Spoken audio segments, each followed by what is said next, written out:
దేవునికి స్తోత్రాలు. ప్రభువారి అత్యంత కృపను బట్టి మరి ఈ రోజుల్లో మీ మధ్య ఉండడం అన్నది ఆయన కృపే. లూకా సువార్త 5 నుండి 7 వచనాలు. యూదయా దేశపు రాజైన హేరోదు దినములలో అబియా తరగతిలోనున్న జకర్యా అను ఒక యాజకుడుండెను. అతని భార్య అహరోను కుమార్తెలలో ఒకతే. ఆమె పేరు ఎలిజబెత్. వీరిద్దరూ ప్రభువు యొక్క సకలమైన ఆజ్ఞల చొప్పునను న్యాయ విధుల చొప్పునను నిరపరాధులుగా నడుచుకొనుచు దేవుని దృష్టికి నీతిమంతులై ఉండిరి. ఎలిజబెతు గొడ్రాలైనందున వారికి పిల్లలు లేకపోయిరి. మరియు వారిద్దరూ బహుకాలము గడిచిన వృద్ధులైరి. దేవుని జనాంగమా, ఈ పరిస్థితి మనకి ఇక్కడ చూస్తున్నాం. వీరు చేస్తున్నది దేవుని పరిచర్య, దేవుని మందిరంలో యాజకత్వం. దానికి తోడు వారు నీతిమంతులని రాయబడ్డది. ఏమని రాయబడ్డది? ఆడ రాయబడిన మాట చూడండి. అక్కడ 6వ వచనంలో అంటున్నాడు, వీరిద్దరూ ప్రభు యొక్క సకలమైన ఆజ్ఞల చొప్పునను న్యాయ విధుల చొప్పునను నిరపరాధులుగా నడుచుకొనుచు దేవుని దృష్టికి నీతిమంతులై ఉండిరి. వండర్ఫుల్. ఫస్ట్ అందుకే ఈ కుటుంబాన్ని ఇక్కడ చూస్తున్నా. ఎందుకు దేవుడు ఆలస్యం చేస్తున్నాడు? లేదా వీరు దేవుని పరిచర్య చేస్తున్నారు, నిరపరాధులుగా ఉన్నారు, నీతిగా ఉన్నారు, కానీ బిడ్డలు లేరు. వృద్ధాప్యం వచ్చేసింది. మనం చూస్తాము, ఆది కాండంలో అబ్రహాముని గురించి చూస్తాం. ఆయనకి 99 వయసు వచ్చింది. 100 సంవత్సరంలప్పుడు సారా ఇస్సాకుని కన్నాదని. కానీ ఇక్కడేమి అంటే పరిచర్య చేస్తున్నాడు, భయభక్తులతో ఉన్నాడు, నిరపరాధులుగా ఉన్నాడు, నీతిగా ఉన్నారు. దేవుడు ఆశీర్వదించలేదంటే, బిడ్డను ఇవ్వలేదు. అప్పుడు వీరి పరిచర్య, వీరి భక్తి, వీరి నీతి. ఒక మాట కీర్తనల గ్రంథంలో కూడా మనం ఆలోచిద్దాం. 73వ కీర్తన 13వ వచనంలో, నా హృదయమును నేను శుద్ధి చేసుకొని ఉండుట వ్యర్థమే, నా చేతులు కడుగుకొని నిర్మలుడనై ఉండుట వ్యర్థమే. ఇంకా చదువునేనా? దినమంతయు నాకు బాధ కలుగుచున్నది. ప్రతి ఉదయమున నాకు శిక్ష వచ్చుచున్నది. వండర్ఫుల్.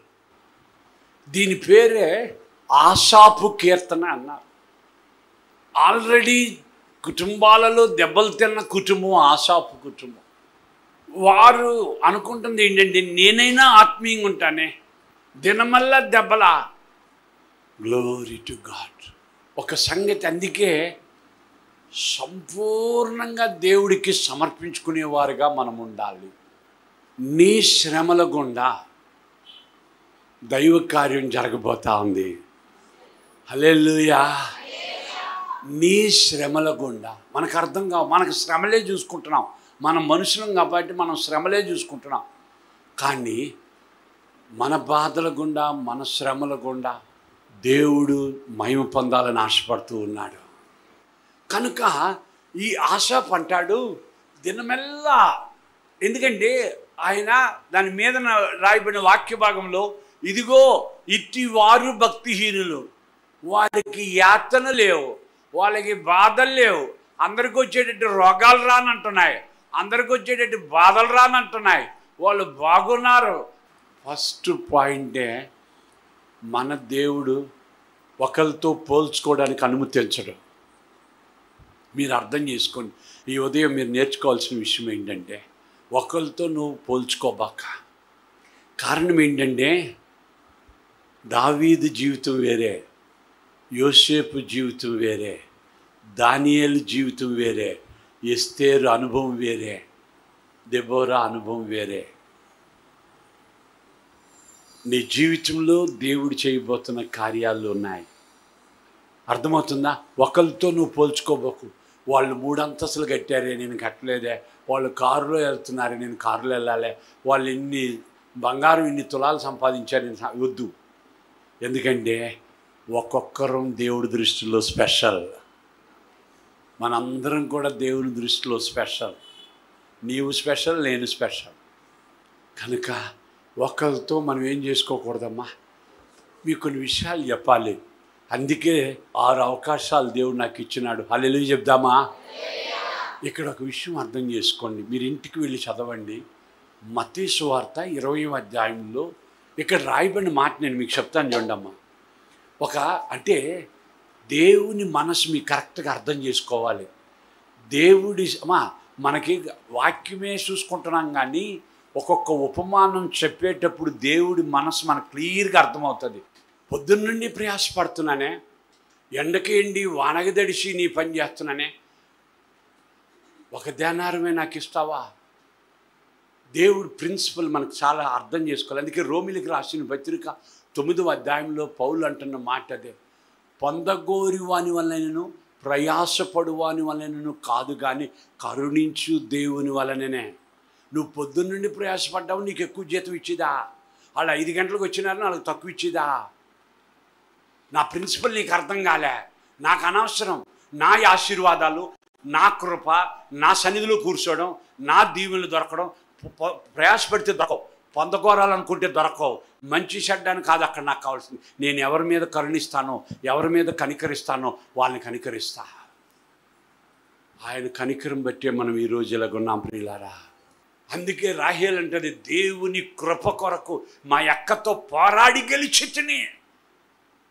ఆ కృప పొందకుండా ఏశావు ఏడ్చాడు, పాపం తప్పిపోయాడు. కృప పొందకుండా కన్నీటితో వెతికాడు, ఆ కృప దొరకలే. తప్పిపోయిన కుమారుడు ఉపమానంలో పెద్ద కుమారుడు అంటాడు, నాయనా నేను నీతోనే ఉన్నానే, నువ్వు చెప్పిందంతా చేస్తున్నానే, ఏ రోజు ఒక్క గొర్రెపిల్లైనా నిన్ను అడిగానా?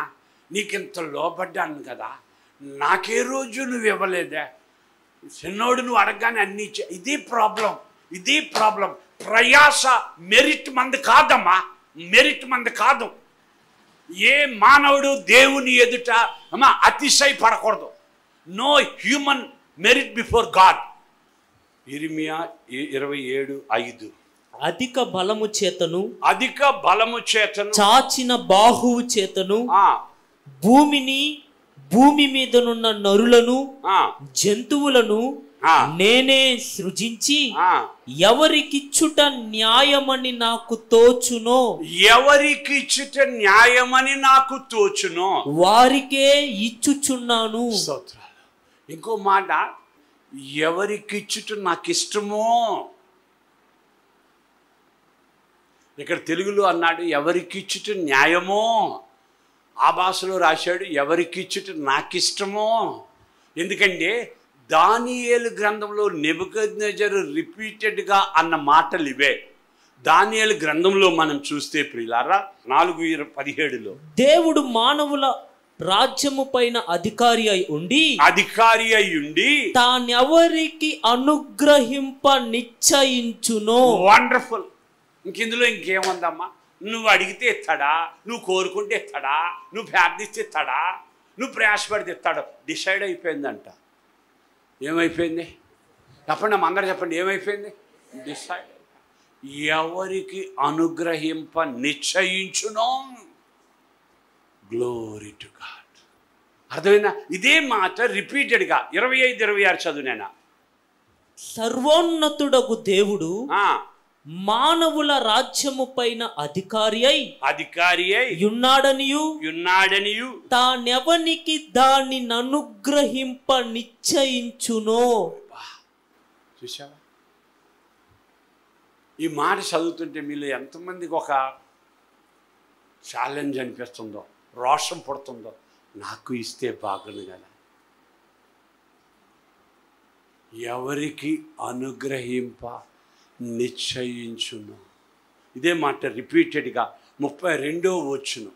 సర్వోన్నతుడగు దేవుడు మానవుల రాజ్యము పైన అధికారి అయి ఉండి తానెవనికి దాన్ని అనుగ్రహింప నిశ్చయించునో.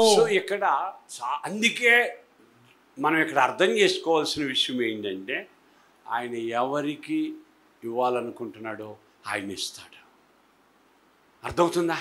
సో అయితే అలాగని మీరు అనొచ్చు, అయ్యగారు మనం ఇంకా ప్రార్థన చేసేం ప్రయోజనం, మనం అడిగేం ప్రయోజనం, మనం ప్రయాసపడేం ప్రయోజనం, మన మందిరానికి వచ్చేం ప్రయోజనం.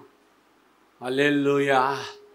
అర్థమవుతుందా అని కొంతమందికి డౌట్. నేను ఒకటే ప్రశ్న అడుగుతున్నా, నువ్వు గుడికి వచ్చేది, నువ్వు ప్రార్థన చేసేది, నువ్వు మందిరానికి వచ్చేది భూలోక సంబంధమైన వాటి కోసమా, పరలోకం కోసమా?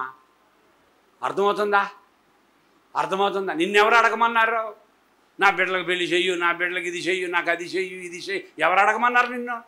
మీరు అడగక మునిపే, చెప్పండమ్మా, మీరు అడగక మునిపే మీ అక్కర్లన్నీ మీ పరలోకపు తండ్రికి తెలుసు. అవన్నీ ఆయన ఇస్తాడు. నువ్వు అడగాల్సింది ఏంటంటే, నీ రాజ్యంలో నేను ఉండాలి. ఎక్కడుండాలి మనం? చెప్పండి, ఎక్కడ ఉండాలి మనం? మోక్ష రాజ్యంలో ఉండాలి, పరలోకంలో ఉండాలి. ఇవి ఇవ్వకుండా మాండాయన. మందిరానికి వచ్చిన మనమంతా కూడా పరలోకానికి వెళ్ళిపోతామని ప్రభు చెప్పలేదా? నా దగ్గరికి రండి మీకేమిస్తానన్నాడు? చెప్పండి అమ్మా. విశ్రాంతి ఇస్తానన్నాడు. నా దగ్గరికి రండి మీకేమిస్తానన్నాడు? ఇక్కడ విశ్రాంతి. అయితే ఎవడు నా చిత్తము చేయునో, వండర్ఫుల్, వాడే నా సోదరుడు, నా తల్లి, వాడికే దేవుడి రాజ్యం. చిత్తం చేయాలి, లోబడాలి, సంపూర్ణంగా మనం సమర్పించుకోవాలి. కనుక ఈ జకరియా ఎలిజబెత్లు ఇస్తే తీసుకుంటా, నా పని మాత్రం నేను చేసుకుంటా, నా సేవ నేను చేసుకుంటా, నా యాజకత్వం నేను చేసుకుంటా, ఆయన ఇష్టం. హల్లెలూయా. అర్థమైందా అని వాళ్ళు చేసుకుంటూ వెళ్తున్నారు.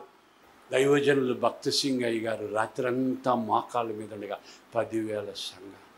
ప్రియ దేవుని జనామ్మ, నువ్వు ప్రార్థిస్తూనే ఉండు. కరుణామయుడు. అర్థమైందా? అడుగు. ఇందులో అమ్మ అంధ్యత నువ్వు ఎక్కువ ప్రార్థిస్తూ ఉండు, నీ భర్తల కోసము, నీ బిడ్డల కోసము, నీ కుటుంబం కొరకు. ఎందుకంటే ఆయన అందుకే ఆ యొక్క యాకోబు పత్రికలో కూడా అంటాడు, ఆయన ఎవరిని గద్దింపక అందరికీ ధారాళముగా ఆయన గద్దించడు. కనుక ఆయన కరుణ మనం పొందుకోవాలంటే అమ్మా, ప్రయాసపడు వాని వల్లైనా పొందుకోవాలని ఆశపడిన వాళ్ళ వల్ల కానీ దొరకదంట, కానీ ప్రార్థించే వాళ్ళకి దొరుకుతుందంట. రోమిలికి రాసిన పత్రికలో పెట్టాడు. ఇంకో మాట, ఇదే జకరియా ఎలిజబెత్తో దేవదూత ఆ జకరియా యాజకత్వం చేస్తుంటే చదవండి ఆయన, దేవదూత ప్రత్యక్షమై జకరియా కన్న మాట ఏంటి అక్కడ చూడండి అమ్మా. జకరియా భయపడకము. అప్పుడు ఆ దూత అతనితో జకరియా భయపడకము, నీ ప్రార్థన వినబడినది. నేను అదే చెప్తున్నా అమ్మ, పొందగోరు అని వల్లైనా ప్రయాసపడు అని వలన కాదు, కానీ భిక్షం అడిగితే కాదండు నా యేసయ్య. నువ్వు ప్రార్థన చేయి. ఇక్కడ జకరియాతో చెప్పాడు అంటే ఏంటమ్మా, కొంతమంది జాగ్రత్తగా రండి, ఆరాధనలో దేవుడు ఎవరితో మాట్లాడుతున్నాడు. వాళ్ళిద్దరూ వృద్ధులైపోతే ఏమనాలి ఇంకా? అమ్మా మరి ఇంక బిడ్డలు పుట్టరులే, ఏమైపోయిందమ్మా? వయసు అయిపోలే, ఏమైపోయింది చెప్పండి అమ్మా? వయసు అయిపోయింది కదా, ఇంకేం బిడ్డలు పుట్టరులే. అయినా జకరియా ప్రార్థన ఆపలే. ఈ ఆరాధనలో మీకు టెక్నిక్ ఏంటంటే, నీకు ఇంకా దొరకకపోయినా ప్రార్థన ఆపబోక. ఎందుకంటే ఏదో ఒక రోజు నీకు దొరకబోతుంది. హలో, మేము వృద్ధులమైపోయాం, మాకు బిడ్డలు పుట్టరులే అని ప్రార్థన ఆపలే.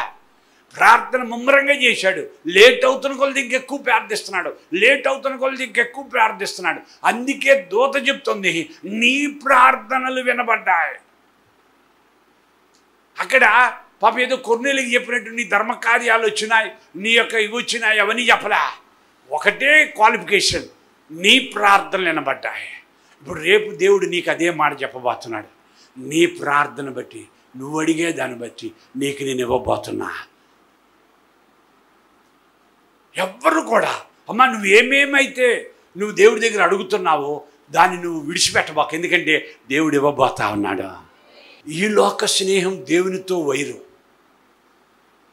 నువ్వు లోకస్తురాలుగా ఆలోచిస్తున్నావేమో, లోకస్తులతో నువ్వు సంబంధం పెట్టుకుంటున్నావేమో, చాలా సమయం వృధా చేస్తున్నావేమో.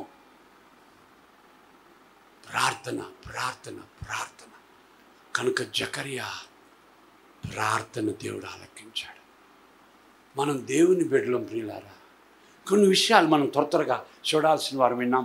ఇక్కడ ఏమన్నాడంటే ఫిలిప్పీ పత్రిక 2వ అధ్యాయం 14-15 వచనాలు మాట పెట్టాడు.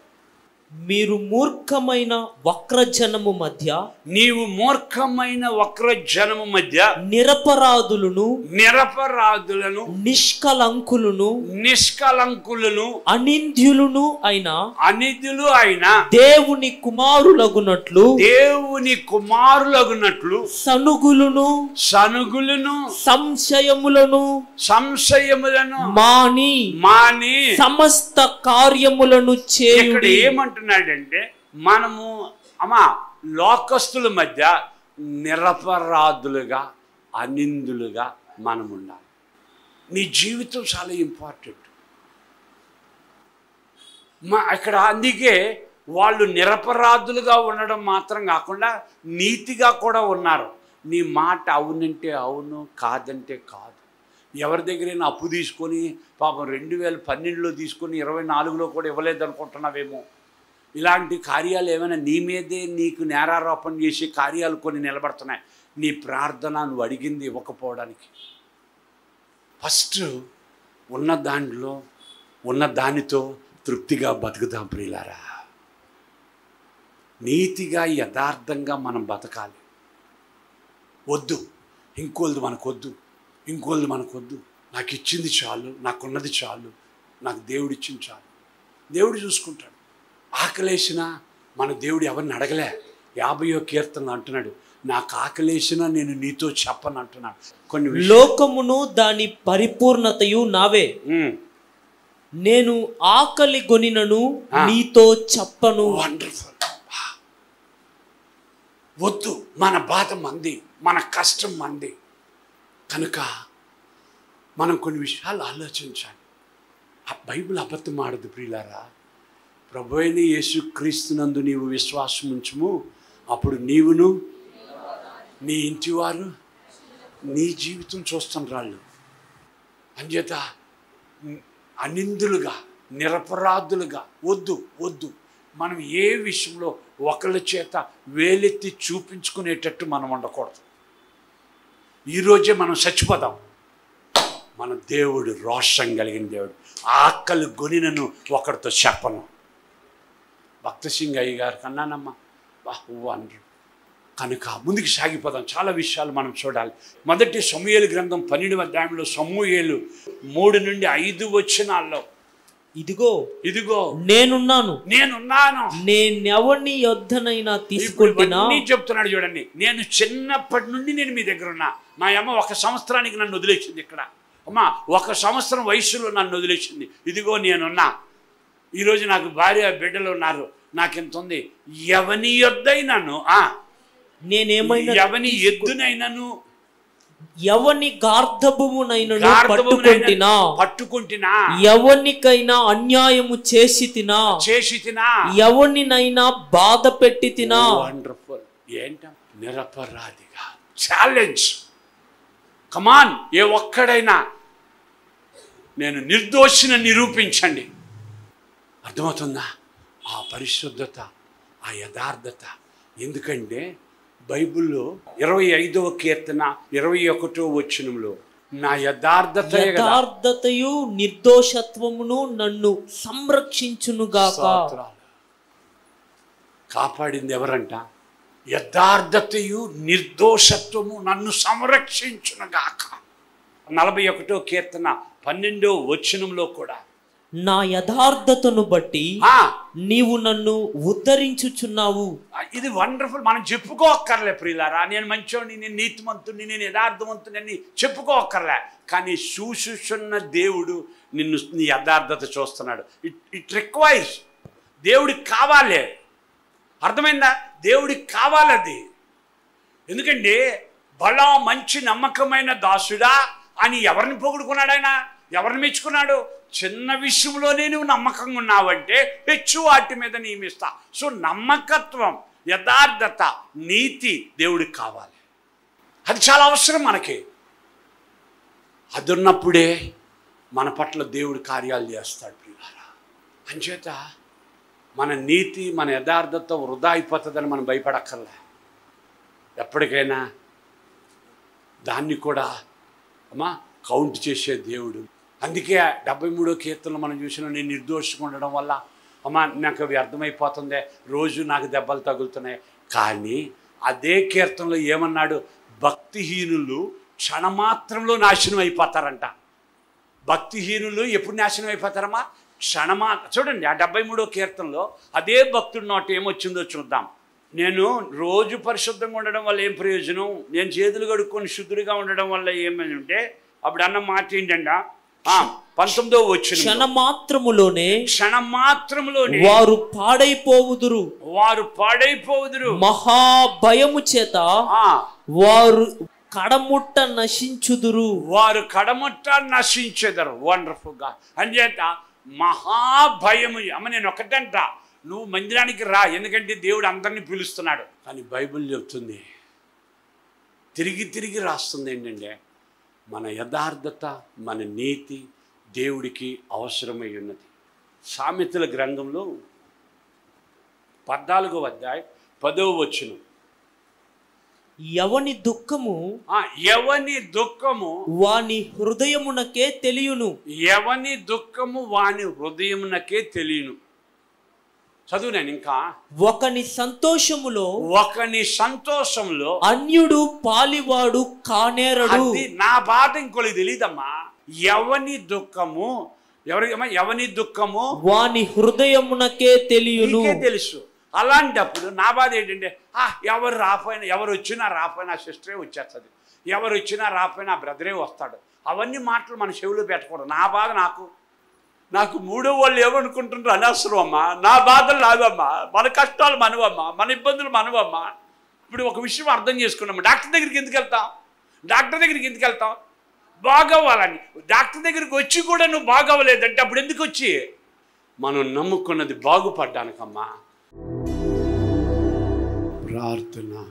మా మంచి కాపరి, కృపా సత్య సంపూర్ణుడా, మా మేలు కోరేవాడా, మా కోసం పరలోకం విడిచి వచ్చిన దేవా, మాకు బదులుగా శిక్షను భరించి నువ్వు కార్చిన రక్తంతో మమ్మల్ని కొనుక్కున్న దేవా,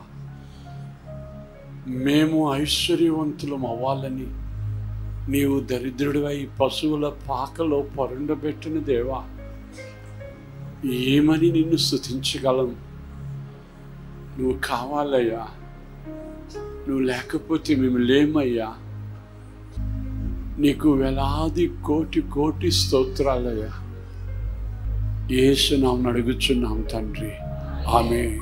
క్రీస్తునందు ప్రియ దేవుని జనాంగం, చాలామంది ఈ టీవీలలో వర్తమానాలు విని మా కార్యక్రమాల గురించి ప్రత్యేకంగా ఫోనుల్లో చూడాలని ఇష్టపడుతూ ఉన్నారు. ఈ రోజుల్లో అందరికీ స్మార్ట్ ఫోన్లు వచ్చినాయి కనుక అందరూ కూడా మరి స్మార్ట్ ఫోన్లో వారి ప్రయాణాల్లో కానీ, వారి తీరిక సమయాల్లో కానీ, ఆఫీసుల్లో కానీ ఈ వర్తమానాలు వినాలని ఎంతగానో ఆశపడుతూ ఉన్నారు. వారందరిని బట్టి నేను ప్రభువుకి స్తోత్రాలు చెల్లిస్తూ ఉన్నా. ప్రియ దేవుని జనాంగమా, దయచేసి మీరు వినండి, మీ స్నేహితులకి, ఇరుగు పొరుగు వారికి, తెలిసిన వారికి కూడా పరిచయం చేయండి. యూట్యూబ్లో మీరు రెవరెండ్ డాక్టర్ కేజే కామేశ్వరరావు అని మీరు నా పేరు కొడితేనే వర్తమానాలు వస్తాయి. Reverend doctor KJ Kameswara Rao Telugu sermons అని కొడితే వస్తాయి. దయచేసి మీరు ఆ వర్తమానాల్ని చూడవచ్చని ప్రేమతో తెలియజేస్తూ ఉన్నాం. ఇందులో డైరెక్ట్గా మేము సిద్ధపరిచి పంపించినవి కొన్ని ఉన్నాయి. కొన్ని టీవీ వారే ప్రత్యేకంగా మరి శుభవార్త టీవీ వారు, రక్షణ టీవీ వారు, అలాగే మరి కొంతమంది సంఘాలు కూడా మరి యూట్యూబ్లో నా వర్తమానాలు అప్లోడ్ చేసి ఉన్నాయి. కనుక అన్నీ కూడా మీరు నిదానంగా మీరు విని ఆత్మీయంగా మేళ్ళు పొందాలని నేను ఆశపడుతూ ఉన్నా. నిజంగా అప్లోడ్ చేసిన టీవీ స్టేషన్ల వారికి, సంఘాల వారికి నా ప్రేమపూర్వకమైన హృదయపూర్వక వందనాలు తెలియజేసుకుంటూ ఉన్నా. ఈ వర్తమానాలు అనేక మంది వినాలని మరి ప్రేమతో అడుగుతున్నారు. వారందరిని బట్టి, మీరు ఇస్తున్న ఈ ప్రోత్సాహాన్ని బట్టి మీకు నేను చాలా వందనాలు తెలియజేస్తున్నా. దయచేసి వినండి, ఇతరులకు వినిపించండి. అనేక మంది ఆత్మీయంగా మేలు పొందుకునేటట్టు మీరు సహకరించండి. ఇది స్వచ్ఛమైన పాలులాగా అన్నమాట. ఇందులో కల్తీ ఏముండదు. అందుకే చాలామంది గొప్ప గొప్ప దైవజనులు ఉన్నారు. చాలా ఆకర్షితకంగా మరి ప్రసంగాలు చేసేవారు ఉన్నారు. కానీ నాకు తెలిసిన, నాకు ప్రభు బయలుపరిచిన మర్మాలను, ఈ సందేశాలను మీకు నేను అందిస్తున్నాను. కనుక దయచేసి వాటిని మీ ఆత్మలకు అనుకూలంగా మరి ఆత్మీయంగా మిమ్మల్ని పరివర్తనలోనికి నడిపించేవిగా, మిమ్మల్ని ఆలోచింపజేసేవిగా మరి ఈ వర్తమానాలు ఉంటున్నాయని నేను పరిశుద్ధాత్మను బట్టి దేవునికి స్తోత్రాలు చెల్లిస్తున్నా. ఆ విధంగా పరిశుద్ధాత్మ దేవుడు క్రియ జరుస్తూ ఉన్నాడు. కొంతమంది అంటారు, అయ్యగారు మాకు హార్ట్ ఆపరేషన్ చేసినట్టే మీరు కోస్తూ ఉన్నారు, మీ వర్తమానాలు మమ్మల్ని తాకుతున్నాయి. వండర్ఫుల్, ప్రభుకి స్తోత్రం. అనేక మంది ఫోన్లు చేసి ఫోన్ల ద్వారా కూడా తమ యొక్క ఆశీర్వాదం, ఆనందాన్ని మాతో పంచుకుంటూ ఉన్నారు. వారందరిని బట్టి నేను ఆత్మదేవుడి